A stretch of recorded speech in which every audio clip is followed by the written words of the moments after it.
Warner Brothers 100 Years. A documentary.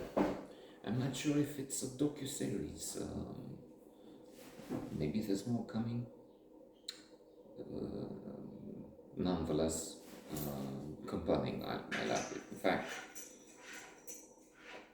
I'm very much into documentaries about films, about the making of films, the cinema, if you will. For instance, there's a channel. In fact, there are a few that have this habit now, I notice. There's more niche. One is architectural design. And this other one has, or used to have, I remembering about this. I looked if it's to see if it's in the program for today. Today it isn't, but maybe tomorrow. Yeah. In a look, they would give American cinema, which is in 10 parts, telling you about the great movies of Orson Welles, Catherine Hepburn, stars, the star system, how they were on the country, the history. And it will be on every day around 6 in the morning, sometimes 6 in the afternoon. The Architecture Channel, and there's some documentaries on Groningen, how bicycle has been on the focus and has driven the car since 1977, so long before this new wave of awareness. So, 100 years, wonderful. One of my favorite books is Adventures in the Screen Trade, William Goldman, about the screen trade, about making movies. Warner Brothers, they were brothers, indeed. And there was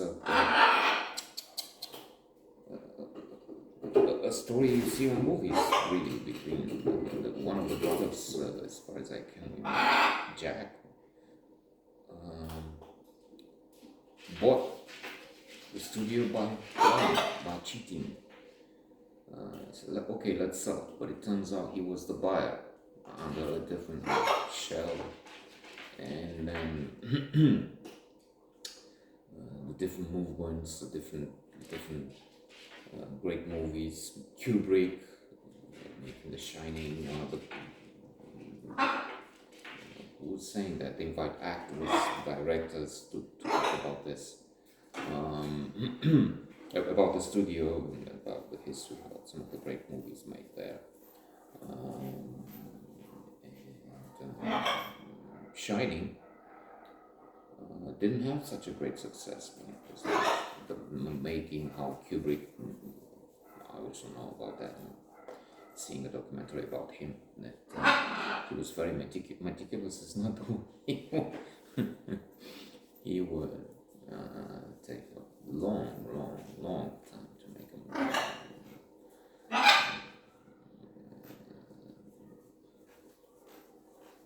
Tom Cruise, I think, spoke very well the making of Eyes Wide Shut with his wife, then Nicole Kidman, no longer once the film was launched, I guess.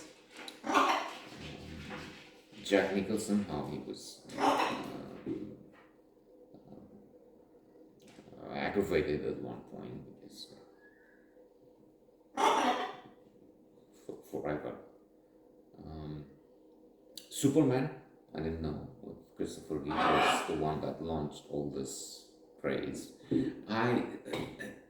Superman, that one was okay, but now his avalanches, it makes me sick with it. I don't want to see any Transformers or anything like that. But Warner Brothers were very successful, and they launched it, and that was the blockbuster and the great thing. And they had so much success, but then tell me no.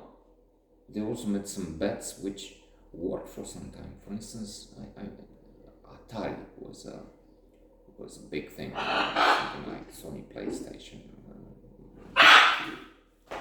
back in the day, decades ago. So they went on a few fronts, had a good CEO, but this brought them money for a long time. Only at one point it was bankrupted when,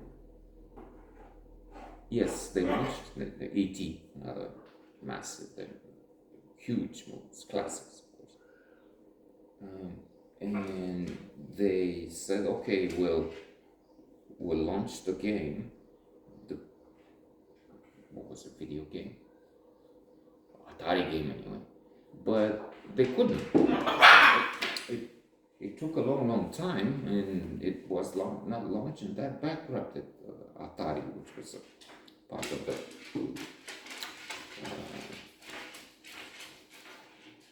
of the company now, and that created problem for the whole thing. So the CEO of Warner, as it was, different executives had this very good managerial style. He would be hands off, so he would have their independence. They would run their own companies within the company, so to say. And that was good for creativity. That was good because he didn't interfere with movies. But then, as I said, there was an important moment with the game, or the failure of the game, and Atari never heard about that. In fact, as it was mentioned talked about in the film, I vaguely remember knowing it, but just in the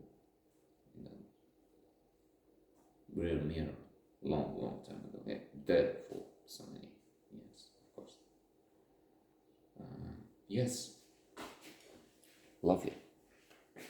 Pretty good show, to use a British expression.